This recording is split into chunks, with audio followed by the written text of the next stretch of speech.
Hello and welcome to the Gooner Talk. Back in with you guys for another show, for another episode of our Gooner Talk podcast.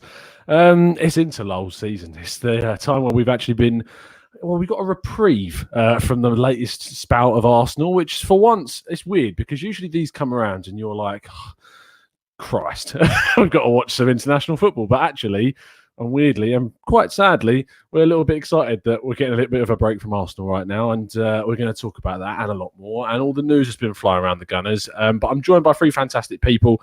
But before I introduce them, I have to admit that we are in strong competition this evening. I don't expect this to be the highest viewership in the world, considering we're going up against what is arguably the biggest TV programme in the UK during the festive season, especially as Mr. Ian Wright is going to be appearing. And I can probably see the views dropping, people realising, oh, right, that's on. I better go watch that instead. But hopefully you'll stick around and chat to us. So let's introduce our guest. First off, he's just woken up. He's a little bit hungover, but he's finally made it. It's Webby. How you doing, pal?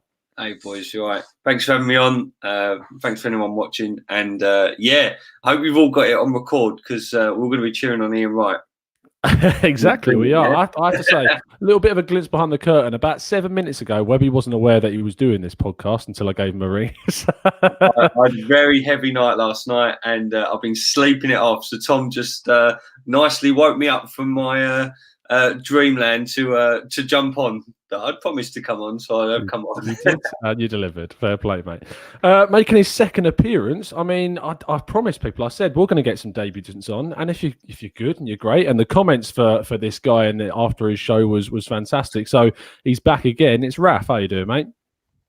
Yeah, good, man. Thanks for the positive feedback. Glad to be back again. It was good. Yeah. It was good, to be fair. Yeah, I mean, you garnered it yourself, mate. The comments were fantastic after that, so it was only a matter of time until we saw you back on the pod. So looking forward to another hour of chat, mate. And as usual, we've got a debutant on, and its first appearance. He's got his own channel as well, which you're gonna have a bit of a look at later. But French, how you doing, mate? Yeah, I'm good, thanks, Tom, and yeah, thanks for having me on the show, man. Looking forward to getting into it. Unlike Webby, you prefer to hide your hangovers under a pair of sunglasses, I'm sensing. Well, I've been having these sunglasses for a few days, so if that was the case, I'm not too cool for school.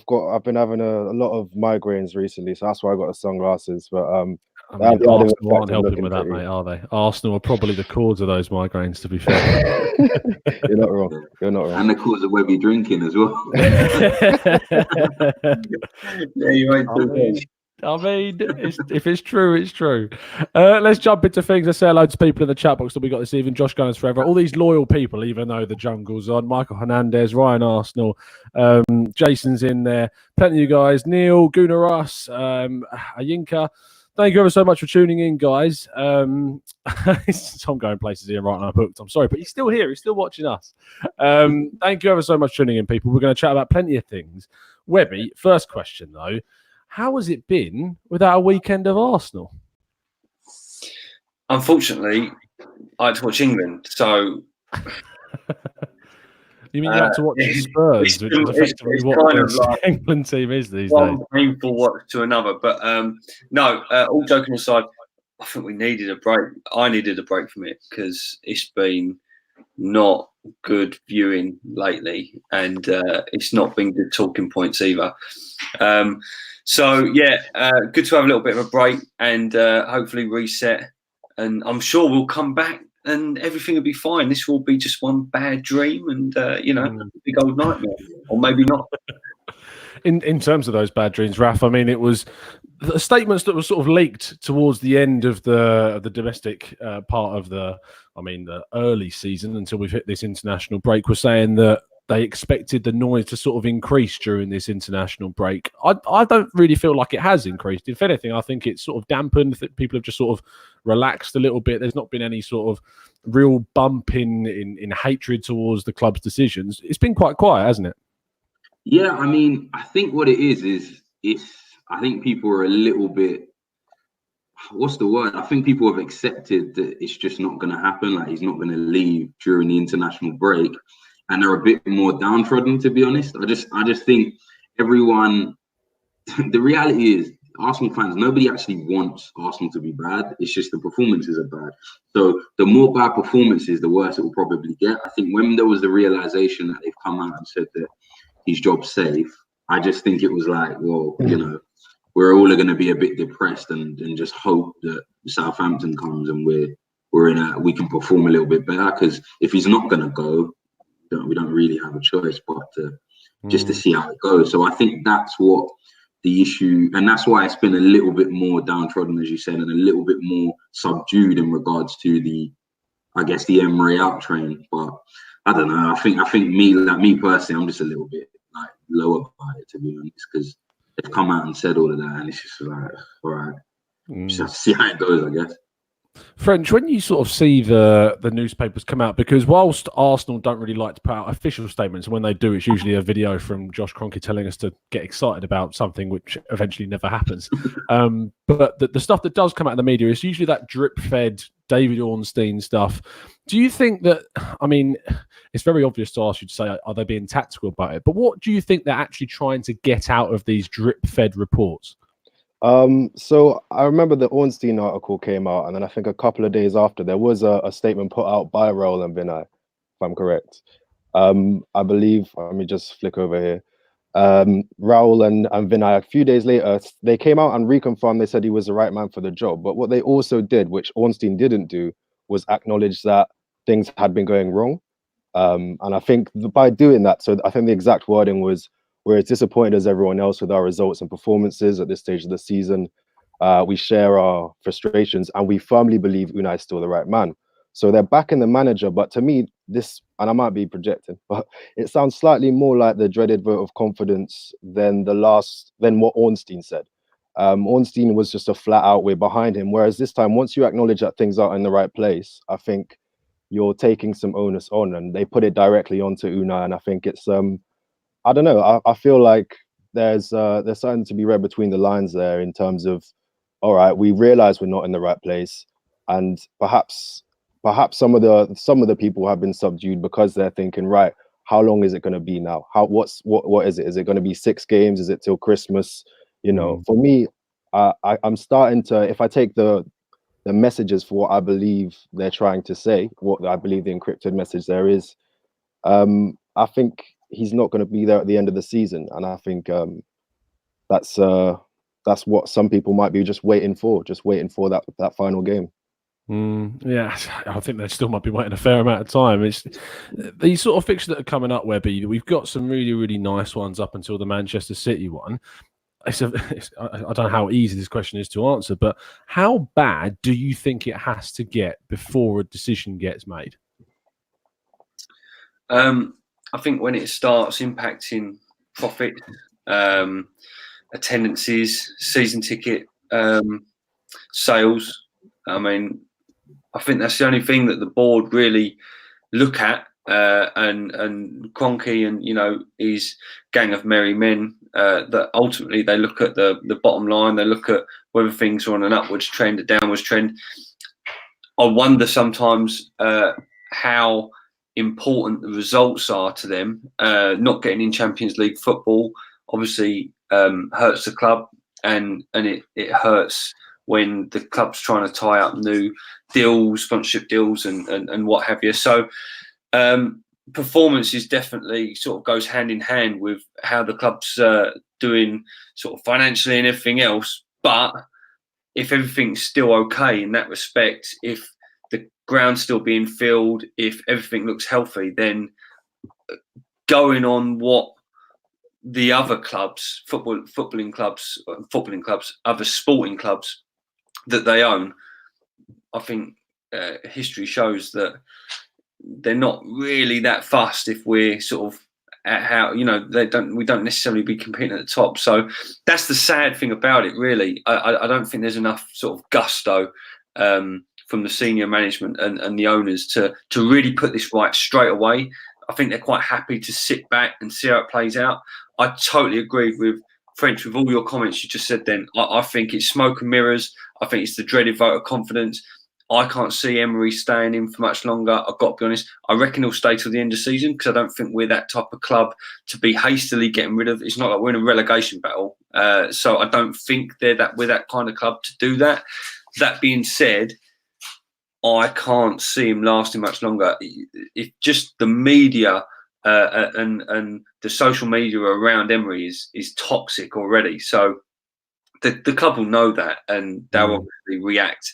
But when it's right for them, and not only that, but we're quite a strategic club as it is as well. So we are quite good at getting all of our ducks in a row. So I think if we are going to replace him, which I suspect we will, they'll want to have the right man or the next new right man for the job, like ready and waiting.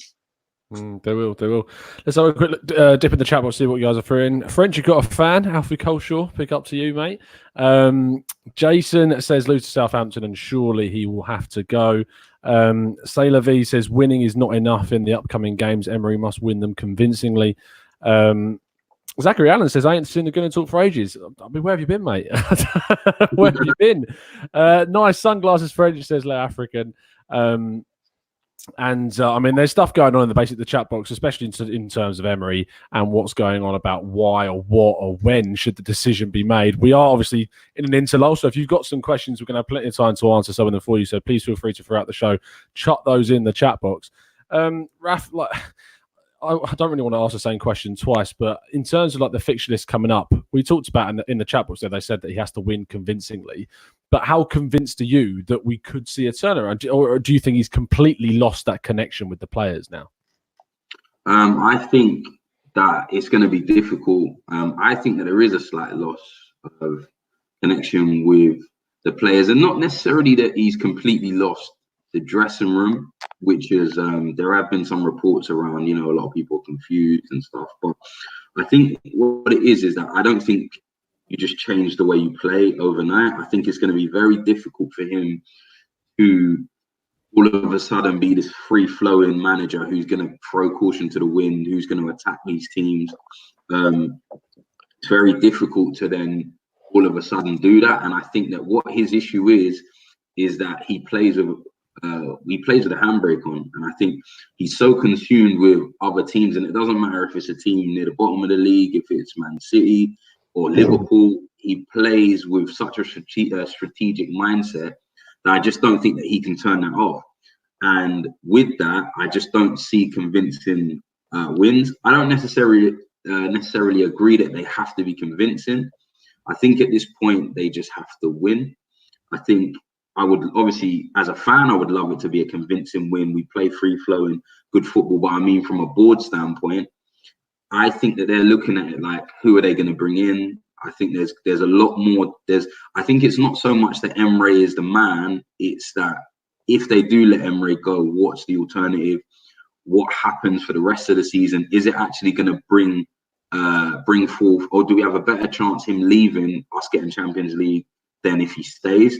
And I think they're looking at that and they're thinking that there's a doubt over that, or who's the man that they're going to bring in order to achieve that. And I think it's more in the fact that there's no one else and they may not have prepared for somebody else, as opposed to it being that they're so behind Emery that, he has to be the guy. Realistically, what else are they going to say? They're never going to come out and say, to be honest, your job's under threat and you've got 2 games to save your job. They're always going to say, he's going to do this. And I just think that's why I just think winning, I think the only way that he will leave is if we lose again, we lose the next couple of games, and then we've got Man City, Chelsea, United, and we basically don't get good results out of that. And by Christmas, come New Year, we're just in a perilous position. I think that's the only way he goes. French, in terms of the actual impact on the players, we're starting to see a little bit of a rift occurring with certain individuals. We're going to come on to Granit Xhaka specifically in a minute. But like Aubameyang and Lacazette, we know that there's this need to tie them down, to get them onto new contracts. And the longer this process goes on, the less likely I can see those two signing new deals. Do you think there's a lack of realisation from the board to basically say, just cut ties, get rid of Emery, and then bring in someone new, and hopefully things will change? Or do you think that it's rather a stubbornness that they're so determined to make this work under Emery that they're willing to even possibly lose some top players in order for that to happen? It's hard to say. I originally would have thought it was the first one, but there were some reports that came out at the end of last season. Some people wanted to extend Emery's contract on the back of getting to the final of the Europa League, despite the fact that we didn't actually win it, which is crazy to me. So if some of these people are involved in decision making, it's like maybe there is some doubt over, maybe some people are actually stubborn over this thing, and I just hope to God it's not Raul and the people basically making the final decision on this sort of thing. But like I said, from the kind of statement that they've put out there, it leads me to believe that they are putting the responsibility on him, and there is certainly a case of just, I think, like Webby said, waiting for the right manager to come around and just trying to make sure they have the right option in place after, because they're obviously not prepared for this situation. If they were thinking to extend his contract, it's quite clear, well, not clear, but it appears now that they haven't actually prepared in case it started going south, which again is very worrying. So at this point, we've kind of questioned the manager, and we've reached our conclusion as fans, and we're really questioning the board, and they really have to show us that they are able to progress us from the kind of places that we've been in, which has been poor decision making, poor recruitment in these kind of key areas. So it's a big test for them. I think for me, that's where my focus is at this point. When I question the players, individual players, it doesn't really. I think they're good enough to make top four. I don't think it's down to the personnel. So I think we've reached our conclusion with the manager. So yeah, I think we really are just looking at the board now and hoping that they are, the kind of top hierarchy that a lot of us have kind of hyped them up and hope they have been. I mean, I was guilty of that. Don Raul and all that kind of thing, because I wanted to back him. Do you know what I mean? But right now it's like, right, is he really going to be about this? Is he really going to take care of business when, your back's against the wall and things are looking like they're going south? So I couldn't say either way, but I'm definitely looking at him like you are, or this hierarchy are the ones who we need to be questioning at this point. You weren't the only one. I mean, the amount of times I was saying Don Raul to my other Spurs and Chelsea supporting friends and rubbing it in, thinking that we've had one of the best summers in our history so far, in the modern history anyway. And it's just sort of soured very, very quickly. Like, it's really quite unbelievable how fast the decline has been from the positivity of the summer to where people have basically turned around.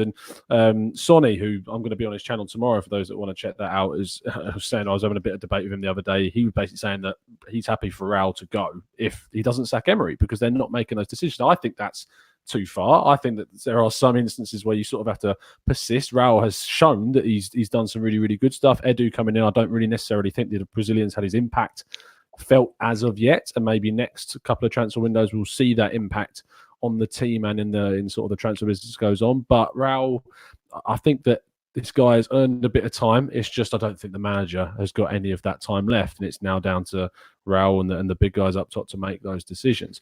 Let's sort of focus on one of the things that has happened over the international break, Webby. A question that came in from Raph and Gooner. He says, what is our take on Xhaka going to Newcastle on loan in January, or switch for the Gladbach player? Zakaria is that guy that we've been linked to. What do you sort of make of the Xhaka situation? We've been linked, as African says, we've been linked with him moving to Newcastle, which seems a really odd move. Are you surprised how frozen out the Swiss midfielder has basically been put out of touch with the whole team, considering he was a real big favourite of Emery's? Yeah, I mean, I can only assume that there's obviously a lot more going on in the back rooms, in the changing rooms, in the dressing rooms that obviously we don't see and the media don't see, so we're not aware of it. But I think there's a massive rift in the club. I think the senior management have done a shocking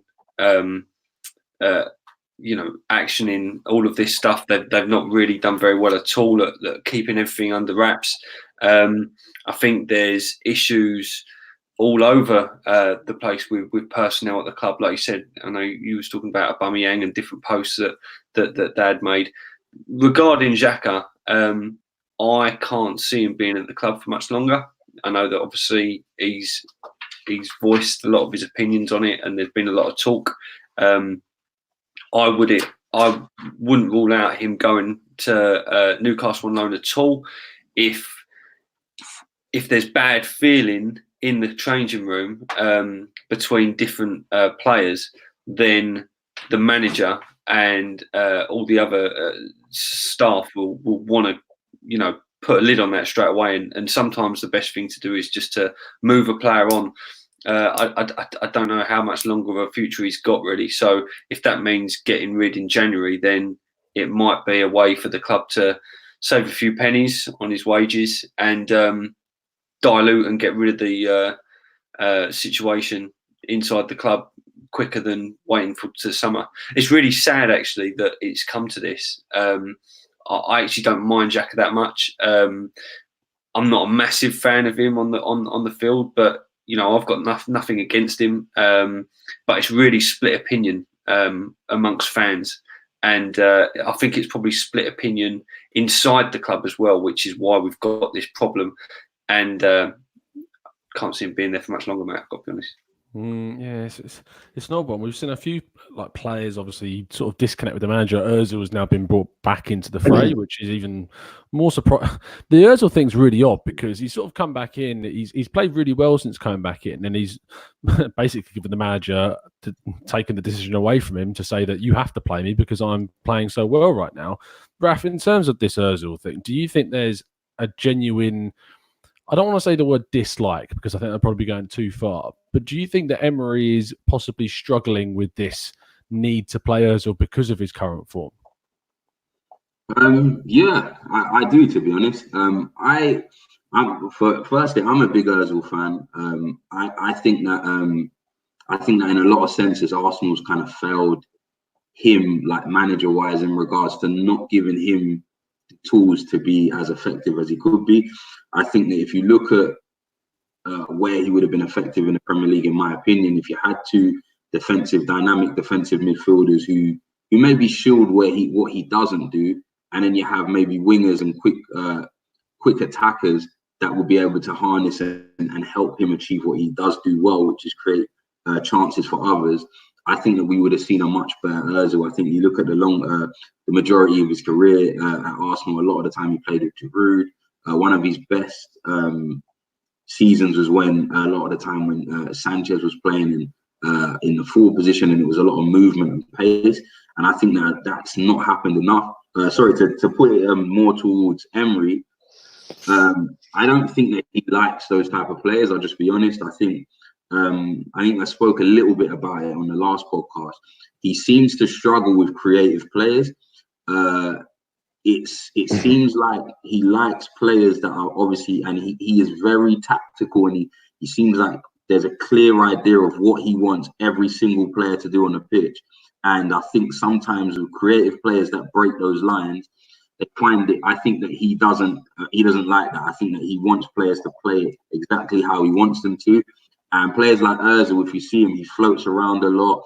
I think Mkhitaryan was a similar thing, and obviously I know that you commented on his comments a little bit from another perspective, but yeah. I think that hearing what he said, I think it does ring true a bit. And I think the issue that Emery is having with, and even with Ozil in pre-season, a lot of people, I think he's an easy target, and a lot of people forget in pre-season he was excellent. If you look at the games he played, he was strong, he was tracking back, he was quick, and he had actually good games against Bayern Munich, Barcelona. And I think the robbery incident was ill-timed, but I think it was a good excuse for Emery to freeze him out. And I think the fact that he's had to bring him in, I think it's kind of undermined him a little bit. I think that in an ideal world, he wouldn't play Ozil. I think he would have sold him in the summer if he had the chance. And I think that these are the type of things that put his position, it calls his position into question a little bit, because of the fact that it seems like he doesn't have a full grip of the squad. You completely freeze him out, then you bring him back into the team. Now he's gone from, you've frozen him out, he doesn't even get into the Europa League team, and now he's starting and playing 90 minutes every game. It's just really confusing, and I just think it's a problem that he would have rather not had.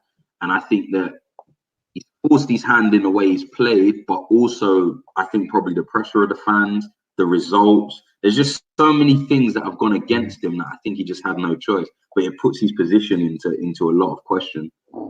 it's a really tough one in terms of the management of what direction you go for when you're under so much pressure.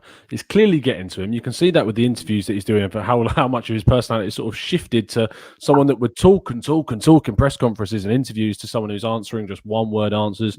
On what you said about Mickey as well, whilst like a lot of people disagree with what I said, I completely agree with what Mkhitaryan said about Emery's tactics. It was purely the fact that a player coming out who's employed by the club speaking in that way, it doesn't sit right with me. And I agree with that as well. I think there's a time and a place. And if he had left, maybe, but you're on loan. You could come back, and then what happens there?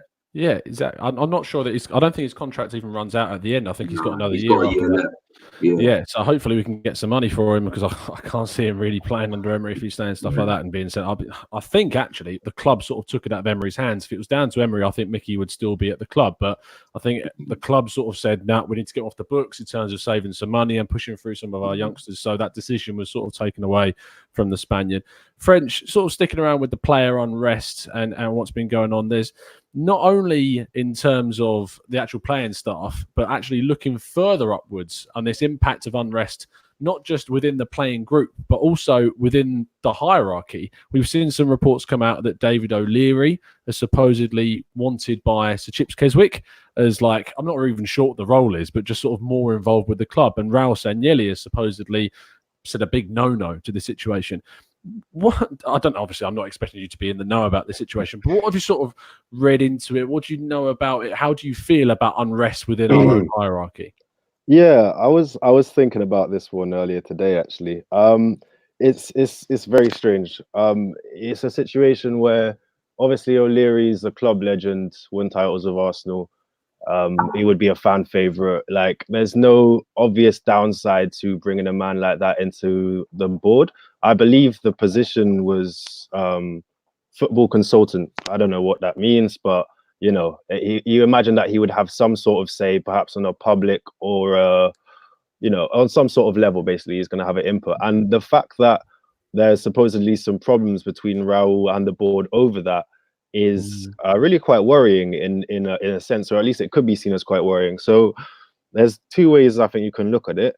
Either he's, from Raul's point of view, it's just like, right, I want my own kind of men in there and doing my thing, one club view, like, let's all be on the same path. But we already know that's not exactly the case, because the whole like kind of tagline of it is it's like a three-headed beast, right? So you got Vinay, Edu, and Raul with Emery underneath, so they can all kind of question each other. And so adding another layer of questioning on top of that from a man like O'Leary, it's like that could only be a good thing from most people's point of view. It's adding to the idea of democracy. It's adding to the idea of fans, in a sense, having a kind of say or representation, or just real football men being involved in the club, real Arsenal men as well.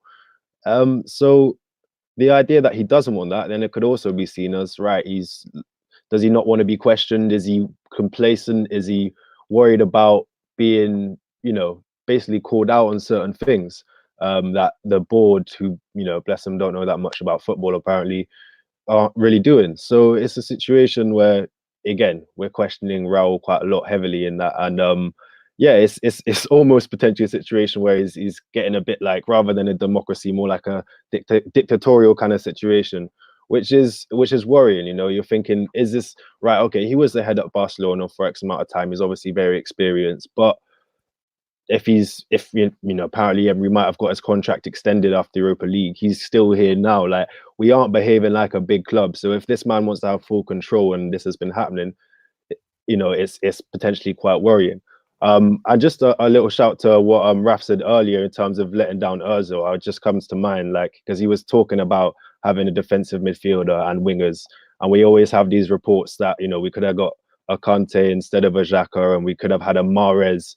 Mahrez wanted to come to Arsenal, and just imagine putting those players around a prime Ozil and a Sanchez, who's tearing it up, and all of a sudden, it could have been so good. But Yeah. Yeah, it's a benefit of hindsight. It's a wonderful thing, isn't it? And just thinking about what could have been. I mean, you look at, but that goes for so much. You look at the team that Genk could have had if they hadn't have sold De Bruyne and Courtois and that. It's just one of those, isn't it? Like, It's, and obviously there's contingencies around. If we had have sold this player, would we have brought in this guy? Yeah. Who knows? But I completely take your point on board. Webby, then there's other players that are seemingly also in the headlines, and that's a certain Lucas Torreira. Also involved with links away from the club. AC Milan are always sniffing around. His agent's coming out saying that he's not happy playing in the current role that he's in, which for me is the biggest frustration, because I can see it and you guys can see it, that this isn't the role that Torreira is meant to be playing. He's not meant to be further up the pitch. I get the idea behind trying to recover possession as high up as possible, but if the player's not happy doing it and he's basically agitating for a move because of it, surely something has to change. Yeah. And I suspect that he'll be moving closer to the door as well under Emery. And unless anything changes in the management, i.e. Emery going, Torreira's probably gonna be going at some point as well. Because how old's Torreira now? Is he 30 yet? 29? Torreira? Yeah, he's like 24. 22 or 23. I thought he was older than that, boys. I got 24. Someone in the chat, tell me. He's 23. I'll check for you, mate. Either way, he's a really talented guy, and he's not going to want to be spending his time at Arsenal on the bench, especially when he can see he can see other players that he thinks he's better than. So if you're a player and you're watching, Xhaka or any of these other players playing on a regular basis, and he thinks he should be in the starting lineup, he's not going to put up with it. So I can understand. I suspect that his agent has said that to just try and put a bit of fuel on the fire. Again, some smoke and mirrors to try and gee up some change for his client Torreira, but. We don't know. I think there's going to be a big shake-up in the summer. Huge. I think there's going to be a couple of people fall on their sword. I think there's going to be a couple of people edged out. And I think we'll be looking at a very different Arsenal next year, which is a shame because I had a lot of optimism coming into this season. I see someone put on the chat earlier on that they thought that the media and the pundits bigged Arsenal up on such a successful transfer window just to see them fall. I don't necessarily buy that. I think people praised the transfer window because I think people were genuinely shocked and surprised that we did have a successful transfer and we was bringing in players that people didn't think we'd have enough money to bring in. So it's a shame after all of that hype that we're doing so poorly at the moment. And I know French said that, he sees us as a top four team or that we should be fighting for top four. I've got to be honest, on what I'm watching on the pitch, we couldn't be further away from getting into the top four. And you're only as good as how you play. It doesn't matter how many superstars or on paper how good the team you think the team's going to be. All the time we've got all of this unrest. Agents going out to the media and saying, "Oh, my client's going to look to a move to Italy." So disruptive. And I tell you, a club that doesn't have stuff like this go on, Leicester, because they got their shit down. They got it tight, and that is why they're doing so well. That's why they won the league before with again on paper, not really a great side, and then they just as a team they were so fantastic as a unit. Man United have got the same problem. They got some good players, the Pogbas of the world and stuff, but they're in the same boat as us. And, mate, serious issues in the backroom staff. It's a massive shake-up. And I don't even know where to start. It's such a mad thing to be happening, not even halfway through the season. And for us to come on, this chat with loads of people in the live chat, messaging some good thoughts, but it's embarrassing, isn't it, that we're sitting around talking about this after such an optimistic window. I can't believe it. I still can't believe that we're in this state. I've got to be honest.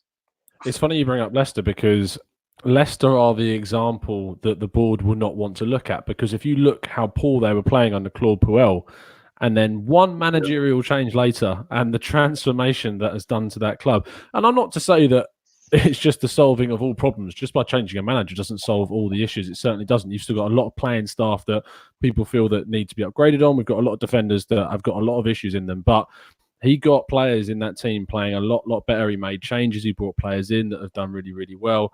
And it just takes one change to get it right. One right change, and things can go to the better so much more than we're currently seeing. And we just haven't seen that with the change that we made just over 18 months ago. So we still keep pushing through with it. I still cannot see them making a change in the near future. I really, really can't. I think if it will be done, it'll be done at the end of the season. I can't see it done before that, even if top four is completely out of our hands, because as long as we're in the Europa League, they'll see that as an avenue to try and get back in. And they know what Emery's like with that competition. Raph, in terms of now the fan side of things, I want to have a little bit of a focus on what happens there, because under Arsene Wenger, we saw protests, we saw people leaving the stadium, which we're starting to do now with loads of empty seats in the ground. We saw the We Care Do You campaign come out over the summer, of which I supported. Have you been surprised how quiet that side of the fan base has been? Because I haven't seen any calls for protests. We Care Do You hasn't come out with anything in terms of a statement yet. There could be something in the pipeline. I don't know. But are you surprised how quiet in terms of the more vocal extreme end of the fan base have been regarding the disruption going on? No, I'm not. Only because I'm a little bit surprised in that, again, like it could have got a little bit louder. But again, I think it's because of the fact that the board have come out and said something. A lot of the times in the past, the board were very silent. There was no interaction with anyone. So that whole not knowing, or that the idea that we care a lot more than they do, came from a lot of the fact that the whole silent stand, like nobody would say anything, and then you would get Gazidis every so often make a statement that he couldn't really back up. The whole we all know about the Bayern Munich, and we're going to be able to compete with all the top clubs, which I think at the time he thought was going to happen, because I think they thought the financial fair play would actually be policed, which it wasn't. But again, that's for another time. But I think what it is now, the Wenger situation was a lot more. I think the Wenger situation became so toxic at the club because of so many years, and so many things had to change, from the backroom staff, from Wenger, from the board. There was just so many issues that I think that's what it was just all incorporated at the same time. I think at this point now, people are at a stage where they think there needs to be a manager change. They're not happy with the way that we're playing. They're not happy with what's happened. But I think that now it's more that we're looking at the board. I think the summer transfer window was a good one. Aside from a centre back, which ironically may have been the position that we needed the most, which they still covered to a degree, but that maybe didn't have the stellar signing that maybe a Pepe was, or a shrewd signing like Ceballos. But it was maybe a smart signing until you can buy the centre back that you want. I think that gave them a lot of brownie points. I think we looked at Arsenal's board in a different way. We saw them be proactive. We saw them be resourceful, because they would have been banking on Champions League, for example. I think that Zaha was first choice potentially, but when we didn't get into the Champions League, for example, we couldn't get him. So we found another way to get Pepe, who arguably was a lot more of a hot commodity at the time. So I think that gave them brownie points. But now we're in a position where we're looking at the board to say, okay, well, it's not going well. What are you going to do? Are you going to be proactive? Are you going to die on the Emery Hill? Is it going to be something that you wait until the summer and we just see where we are? And I think there's a little bit of, okay, so what are you going to do, as opposed to just everybody in kind of anarchy and everyone just going mad. I think that's why there hasn't been the protest. That's why there hasn't been the banners and things like that. I think now we're a little bit more like, we're just not happy with what we're seeing. So what are you going to do to address it? As opposed to the club needs to change or else, if that makes sense. I think that's where the difference comes.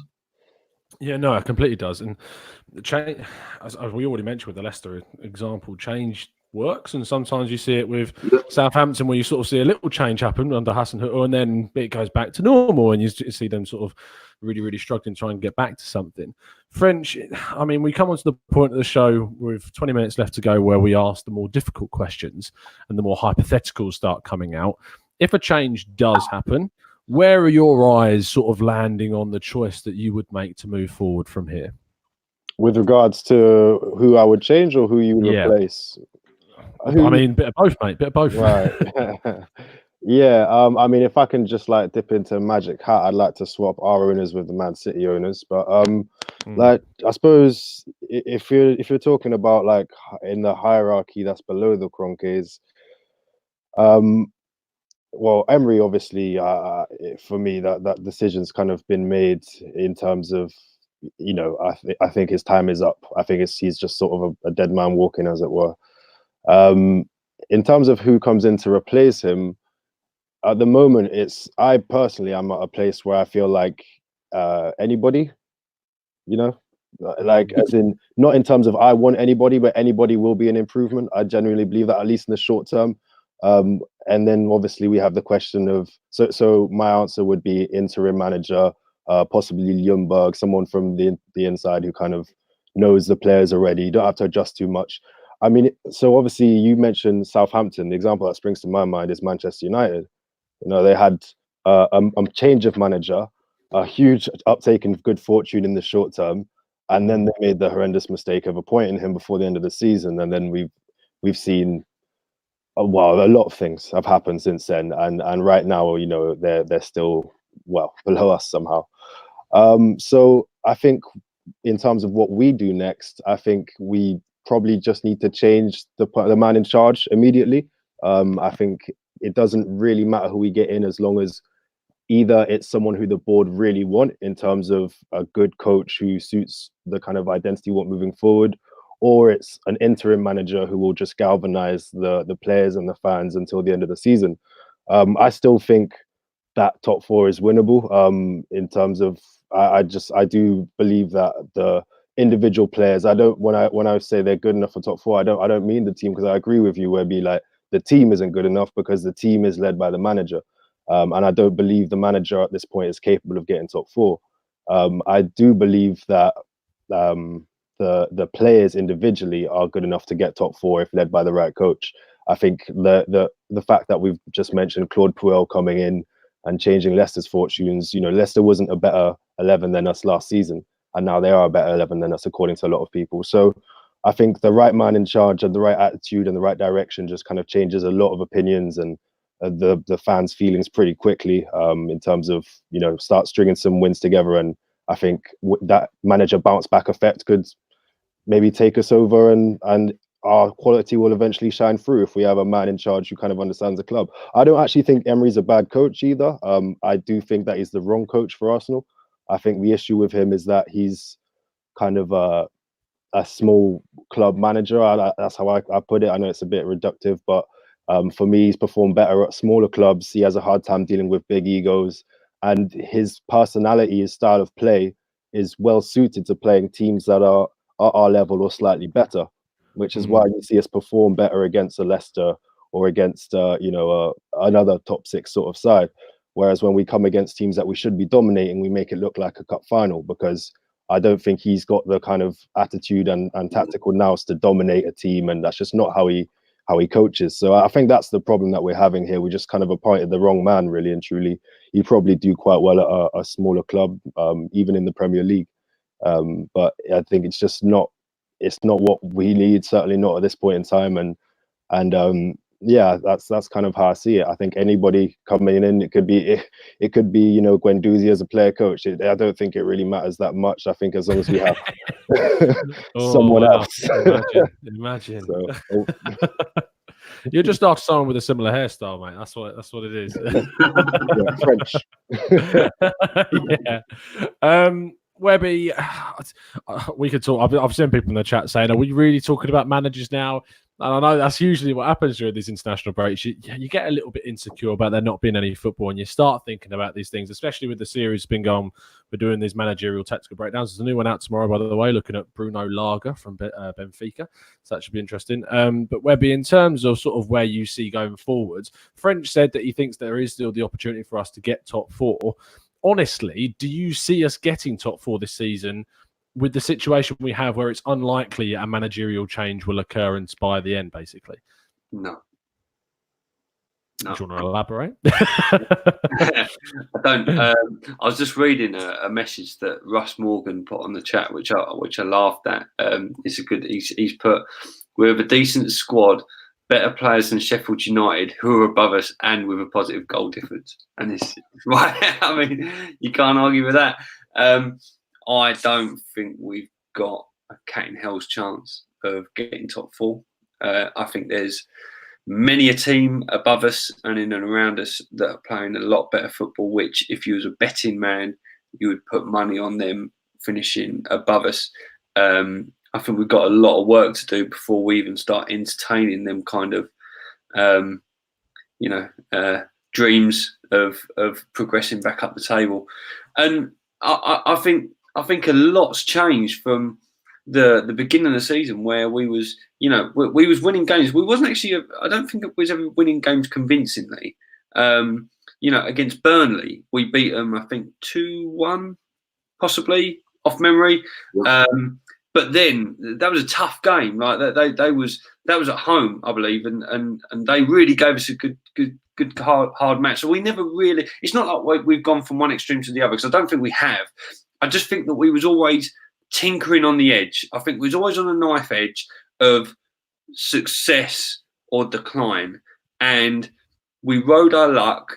But you make your own luck as well. So we rode our luck due to hard work and determination from the club and the team, and it grinded out some results which perhaps we didn't always deserve. Now, with all of this other stuff going on and small stories, but dozens of them, dozens of little stories that we've just been mentioning and we've been discussing over the last 40 odd minutes. And all of them combined just creates a storm. It's like a perfect storm. And then, them wins that we would have maybe got, or the point that we would have got, we're just not getting now. And I can't see us getting that back, because I just don't think we've got that togetherness. I hear stories of the club having, bringing all the players together and like as a morale kind of lifting the morale, and everyone going out to dinner together as almost as an emergency meeting to try and bring togetherness. The team shouldn't be like that. It should be together anyway. You shouldn't have to do these kind of emergency bonding sessions to try and create unison. We are the Arsenal. And it should be instilled through them. Your Tony Adams and your Vieiras and that, they lived and died by the badge and the shirt.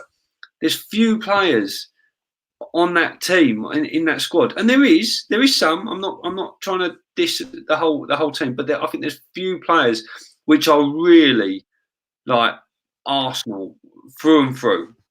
And there is some. So I'm not suggesting that they're all like that, but there's just not enough. And I think that has to be cascaded down from the top. It's the buck stops at the top. It doesn't matter whether it's football, business, whatever it is. The manager, it's his vision that he passes through, and he has to integrate that through. You see it with all the top managers. Look at Ferguson at Man United, how successful they was with underperforming teams. The team that he left that won the league were awful. How they won the league, I'll never know. And then poor old Moyes comes in, and it just, that kind of bond with the club and the manager and the team just isn't there. So it instantly fails, because the team just suddenly doesn't get 2-1 wins. It gets 1-1 draws because they just are on that knife edge. And I think that's how we've been for the last, for the start of the season.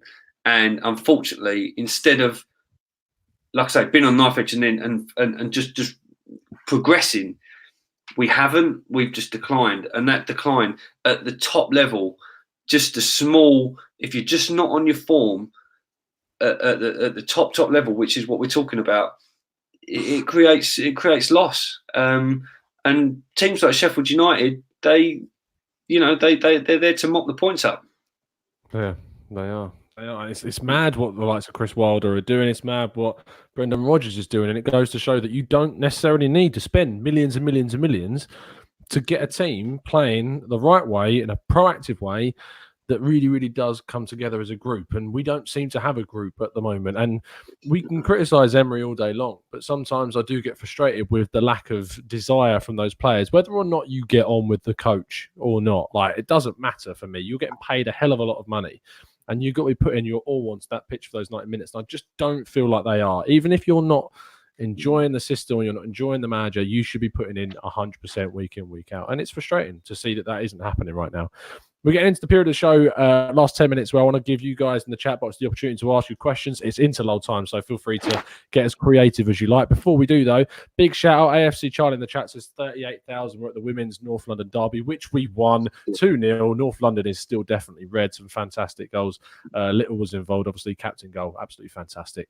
So really, really good stuff to see the women's game is getting highlighted and definitely getting a lot more coverage now and a lot more bigger crowds. I mean, the Manchester derby showed that the crowds there in the England game at Wembley the other day, which packed it out completely, was fantastic. So it's really, really good to see that stuff is getting the attention that it deserves.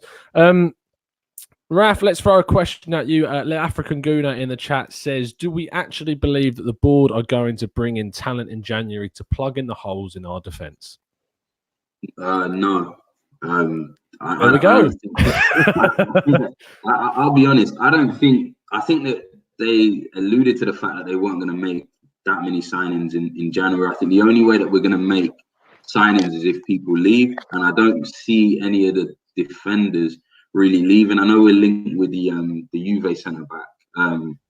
Emery. I forgot his name. Yeah. We're linked with him, but I just don't really see it, to be honest. Unless it's just a crazy good deal, I don't really see them making that many signings in January. I think it's just going to be in the summer. I think that in their eyes, they're probably going to look at it and say that they had a good transfer window, which I agree with. And I think they're just going to say that should be good enough for us before, which in a sense it should have been. But I think that the way that we're set up and the way that Emery has us playing, it's not going to happen. So, yeah, I would say no. There's been a few links to players. Oh, mate, sorry. Yeah, no, and I was just going to say just quickly what Webby was talking about. We haven't played well for ages. Like, it hasn't even this season, we haven't had one game in the Premier League that I would say that we've had a 90 minutes where we were good the whole 90 minutes. I would say that this spilled over from last season, the last 8 games. And it wasn't just the last 8 games. A lot of people talk about the last 8 games because it was just a car crash. But a long time. And even I remember there was a game, and this is when I first thought, Emery, was the Cardiff. It was Cardiff away, and we won the game 3-1 in the end. But we played terrible, and we conceded so many chances. And they scored, I don't think, for ages in the league at that time. They were struggling really early on. Yeah, and it was just like this. And in the Leicester game, where we played the second half, we played amazing. It's probably the best we played under Emery in the second half, and we scored 2 of the best goals that we scored last season. But the first half, we were shocking. And I just felt like it just started to trickle, and it was like we would get wins and we would say, oh, this shows a good winning mentality, yada, yada, yada. But eventually, you can't play bad consistently for a long period of time and just think that you're still going to get results. And I think now it's just come earlier than last season, but we haven't played well for a long time, a long time. No, two points on that. I mean, originally the Cardiff game, I remember I think it was Camarasa, the Spaniard, that scored that goal just on half time, right on half time, I think it was. Yeah. And it comes down to the fact that the 2 cliches of last season were that Arsenal are a second half side. And it always seemed that we would get it back in the second half. And usually what you see is that would improve. So the first half would then become better. But actually, it's gone that the whole 90 minutes is now quite poor rather than just the second half being good. And that's what it's left us. And the other one was that we would gain points in games where we usually wouldn't get those points. We were winning games that we would usually draw, or we were drawing games that we would usually lose. And ultimately, we've got to the stage where Emery's got less points than Wenger in his last 50 games and Emery's first 50 games. So that can't be true because it just wouldn't work out in maths that way. French, Abuza says, whose mistake was it ultimately that got us to this low point in our history? And is a simple change in manager the solution? Whose mistake it was? So there's two questions there. Whose mistake it was? Wow. I'd say it was a combined effort of benign neglect from Gazidis and Wenger and the Kroenkes above. I suppose if you want to really put blame on individuals, it's whoever makes a choice to sack either Gazidis or Wenger, because I think that's where you started seeing, obviously after 2009, kind of just a steady decline. I just remember Van Persie being sold as a kind of turning point for me, as you know, we're no longer really a big club. We're selling Van Persie to Manchester United. And so I don't, obviously other people are going to have their own point where they see the decline start in 2004 maybe. But it's ultimately for me the people who just kind of let them stay in charge. I wouldn't even blame the individuals. They, whatever, lost touch in what they were doing. They were, obviously Wenger was very good at one point, but he didn't have enough scrutiny, or the game moved on, or everyone else had unfair advantages. Whatever excuse you want to give, he's only going to be able to, he's not going to sack himself. So it's whoever didn't sack the people who kind of let it get to that point, sort of thing, for me. In terms of obviously Emery coming in now, I guess Gazidis hired Emery. So I guess, yeah, we could point the finger at Ivan Gazidis. Let's do that. That's a fair conclusion, mate. Yeah, I think that's fair. And go on, mate, sorry. yeah, no, I was just gonna say, in terms of a simple change of manager, I think, like I said, you get a short-term bounce from bringing a new manager in, but it's gonna take a while. I don't think it is as simple as change of manager. You're gonna have to look at, like Webby said, that there's a whole backroom staff shake-up. Raul's, having arguments over O'Leary. I mean, there's obviously other issues at hand here, so I guess time will tell on that. It will. Question that came in for me, it says, actually, better question, going to talk, I'm 22, will I see Arsenal win the Premier League or the Champions League in my lifetime after this season? I love that he says after the season, like he's already sure, but he knows it's definitely not happening. I mean, let's go for a one-word answer from everyone. I'm going to go yes, because I'm always the optimist. Webby, yes or no? Yeah, I don't see why not. Raph? Yeah. French? Yeah, definitely.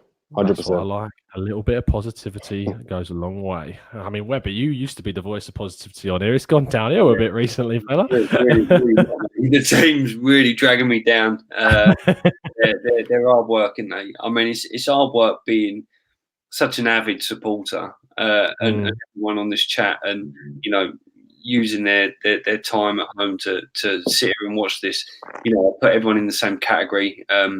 Both us four and everyone watching and typing. So, I expect everyone's an avid fan and really, lives, breathes, and eats Arsenal. And so it's hard when you're that emotionally attached to something, regardless of what it is, really. But in this case, it's Arsenal, and to see it just drift. I see someone put earlier on in the chat, Arsenal's like a drifting ship at the moment. That's a really good metaphor. That's exactly what we are. We are just drifting around, and trying to turn it is like trying to turn the Titanic. It's just so slow and sluggish, and trying to get any real direction is just it's just not happening. Or it might be happening, but I can't see it, and it's happening slowly, whatever it is. So. Yeah, it's tricky. It affects us all, and it's just a real, like I said earlier on, it's a real shame that we can't be sitting here talking about, whether we're going to be 3 points closer to top of the table, or if we win one more game, we can be top, because we should be in the mix. We've got the club stature, the support, the fan base, money, players. We've got everything there, but it's failing. And I'm blaming Emery at the moment. I know a lot of people blaming Emery, but really it's not just on him. And again, like we said, is it just a case of changing the manager is it as that easy fix? And I think the answer is no, because it can't be, right? It can't be just the manager. Emery's definitely at fault. I think everyone's starting to sing off the same page that he probably isn't the manager, the man for Arsenal. But is it really just one man? Like the whole club, an international, with fans all across the world, is it just that one man causing the whole destruction of the team? I don't think so. So there's a lot more to this, and I don't have the answers really to figure out what that is, but we'll work it out.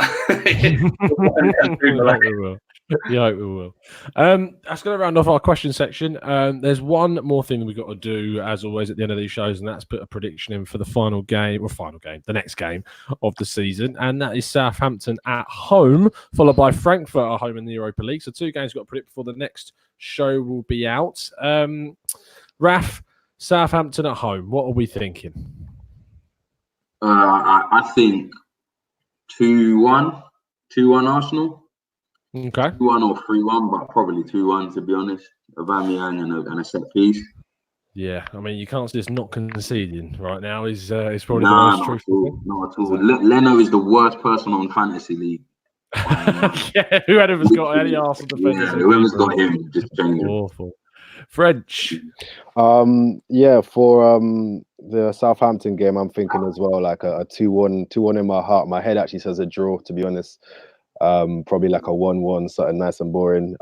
Definitely not going to win by more than 1 goal because that's not what we do. Although Frankfurt at home, I do think that'll be like another 3-0, maybe something like that, because at home in the Europa League against slightly decent opposition who come at us, we'll do all right, I reckon. So yeah. So just to say that Frankfurt, I think that'll be a draw. I think we were pretty lucky to beat them 3-0 last time, and I think we were in better-ish form. I think it'll be a draw personally, but go on. Sorry. Yeah, no, I'm interested about. I don't know where them and Standard Liège are in the groups. I know Standard Liège beat Vittoria, I think. So they might still have issues with they'll obviously want to win to get the points. So it's going to be interesting how that one goes. Vittoria got nothing to play for now. They're out of the running. So it's going to be between Standard and Frankfurt. So who comes second? So they'll really be gunning for that. So it's an interesting point. And Webster, finish us off, mate. I think 1-1 against Southampton. I think the rot's going to continue for a little bit longer, and it'll probably be some silly VAR decision that'll go against us in the 80th minute or something. A proper Arsenal screw over as usual. I reckon. Again, I agree with French. I reckon we'll turn over Frankfurt. I reckon that they're a great opposition, PS, but I do think they'll play to our strengths. And at home in Europa, we're doing quite well in, and we historically we have been always do well in them sort of games. So yeah, 2-0, 2-1. No, not 2-0. What am I thinking? What a stupid thing to say. I'm really hungover. 2-1, of course, because we're going to concede. So 1 or 2. Okay, awesome. Gooner Ross in the chat says 2-2. Lee Farrell says 1-1 with Southampton. 2-2 says Ephraim. AFC, obviously it's all skipped past now. I can't see your things. It said 0-0 from AFC Charlie. African Gooner says 2-1. GG says 1-0. So it's cagey. It's fair to say it's cagey. Is the prediction. So I'm going to go for a 2-0 win. Somehow keep it a clean sheet. Optimism at its finest. The last thing to do, yeah, brave, very brave. The last thing to do is obviously thank my fantastic guests. Webby, thank you very much, mate. Thank you for having me, and sorry for holding the start of the show up. My bad. It's fine. We still love you, mate. Still love you. You can follow him at WebbyAFC182 on Twitter. Raph, pleasure as always, mate, for the second time. Good stuff. No, thanks, mate. Thanks for having me. No problem. You can find Raph at Messi the Artist on Twitter. And finally, another fantastic debut. French, it's been a pleasure, mate. Thank you very much for having me, mate. It's been great. French Gooner 23 on Twitter. I'm going to put the link to his channel in the description as well, so make sure you go and check that out as well. Some really, really good stuff going on over there. But in terms of a little bit of admin before we leave, tomorrow's show is going to be the third managerial tactical breakdown. Chatting to Tom Kunda, who is a Portuguese journalist covering Bruno Lage from Benfica. So getting some ideas about that side of things. And then in the pipeline is something special in terms of a podcast interview. I'm just going to leave it out there. I'm not not going to say anything more than that, but that is it. Let's leave the show on a positive note, though. Winning the North London derby is always good. So 2-0 win for the ladies. Well done, girls. We'll see you again very, very soon. Massive pleasure. Thank you to the over 200 of you that tuned in, even though I'm a Celebrity was on and there was no game this weekend. So fair play to every single one of you. We'll see you again very, very soon. And as always, up the Arsenal.